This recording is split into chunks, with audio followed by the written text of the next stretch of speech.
Hello, this is Fantasy Football Weekly. We are Oscar Lauer, And Alex Ehmer. giving you the hottest fantasy advice in Penn High School. Today, the topics we're going to be covering: highlight player of the week, news, and then waiver wire. So, you can start off, Alex.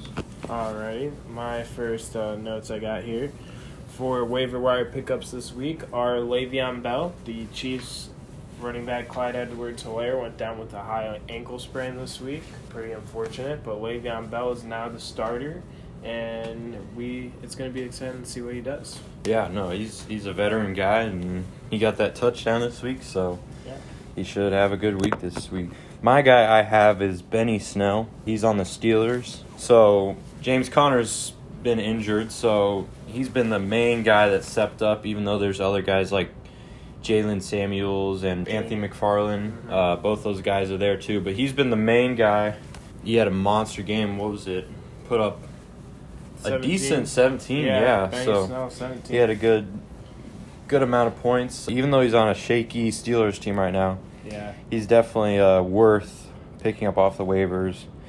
Even if you don't start him, he's good to block your other guys that you're playing so that nobody else gets him. Yeah, so. I agree. If I'm anyone this year from now on, I'm kind of avoiding James Conner and putting them on the bench if they have that option because I'm not really liking the Steelers. Yeah, future reference. Yeah, the Steelers are not looking hot in fantasy. Only guy I think that's reliable is maybe Deontay Johnson. Yeah, maybe he gets like 10, maybe Johnson, 10 targets a Claypool, game. maybe. Yeah, but no one else. Those are the only two guys. So my waiver wire pickup as well as Austin Hooper from the Browns. Tight ends have been rare this year. We all know that. Kittle goes down. Ertz has not done whatever. Ingram stinks. And so now we got Kelsey and Hooper, who's been turning it up the last couple of weeks. But we should really be talking about Baker, too, because Baker's also turned it up. So I would like to see if anyone wants Baker Mayfield and Austin Hooper, this could be a nice quarterback tight end duo here. No, yeah, Baker's been a guy that's been on the waivers all year. If he's still available and hasn't been picked up, he could win a championship for you.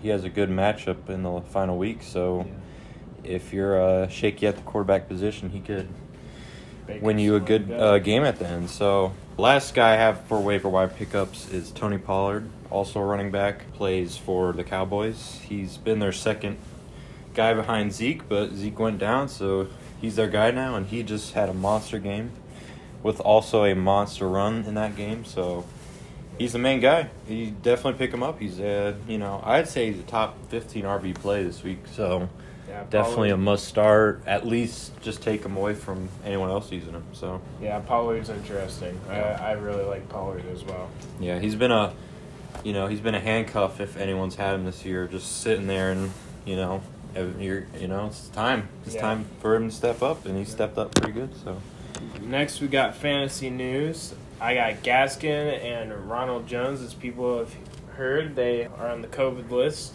which is kind of unfortunate. Gaskin might come back this week. Rojo probably out for another week. And Conner, obviously, James Conner out with that quad. Like I said, stay away from him. My guy I have is Michael Thomas. You guys should remember him from last year. He was the unanimous wide receiver one. Basically, one of the biggest stars from last year. Won a lot of championships.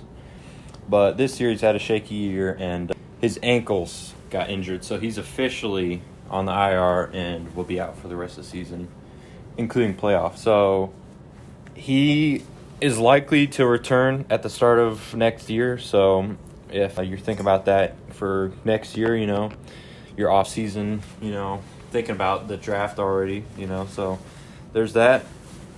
So all right. And finally, highlight player of the week. I actually have a couple for this one. I would like to speak here. My first one, I got Ryan Tannehill, Tennessee Titans quarterback. Talk about quarterbacks stepping up and Baker Mayfield. How about Tannehill with a 50-point game this week?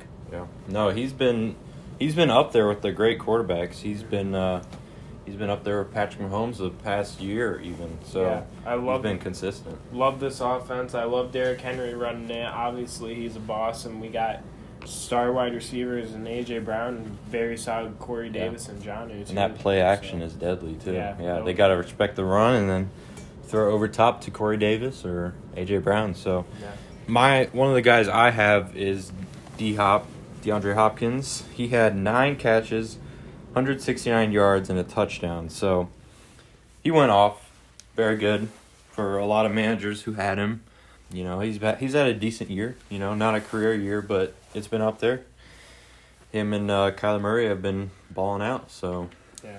Also, highlight player of the week I got this week. I actually got Jonathan Taylor for the Colts. Taylor, you know, was great coming into the year. Kind of was shaky on a little fumbles. You know, got held up a bit in a couple games, but he's looking like the same guy he did at the start of the year now. Rushing for 100 yards, touchdowns, big plays, and you got to love to see that in Indy. And he's just helping Phillip Rivers. yeah, he's definitely taken over that backfield, and he is the guy now, and definitely is going forward. So the other guy I have is Calvin Ridley.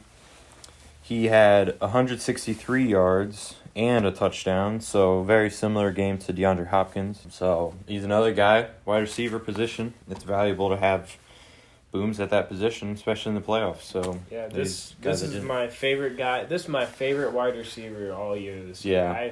And he just got snubbed from the Pro Bowl, I saw. I don't know how in the world that happens. Yeah, he got something pretty hard. If anyone has Calvin Ridley in a keeper league, my advice to them is keep that man wherever you drafted him. Because he's definitely worth it now that Julio has got something stuck. And even wherever. With Julio, he's been consistent, you know? Yeah, and Julio's just not the same guy. Yeah. And I kind of made that mistake this year in my draft, but we won't talk about it. And lastly, my highlight player of the week is Josh Jacobs. One's this guy now on highlight player of the week. The guy gets 26 rush attempts a game. It's kind of unfair, but always gets 100 yards, purpose yards, and some touchdowns. So you gotta love to see that. And he is the main weapon at Las Vegas, and he's special. Yeah, he's definitely the focal point there. Lots of carries. Great, huge offensive line. Those guys are just huge. Mammoths. They just move people, so it's a good situation for him. That should be it, I think. Yeah, alrighty. Well, thank you guys for stopping in, and this has been Fantasy Football Weekly. Take care, and we'll see you guys next time. See you guys.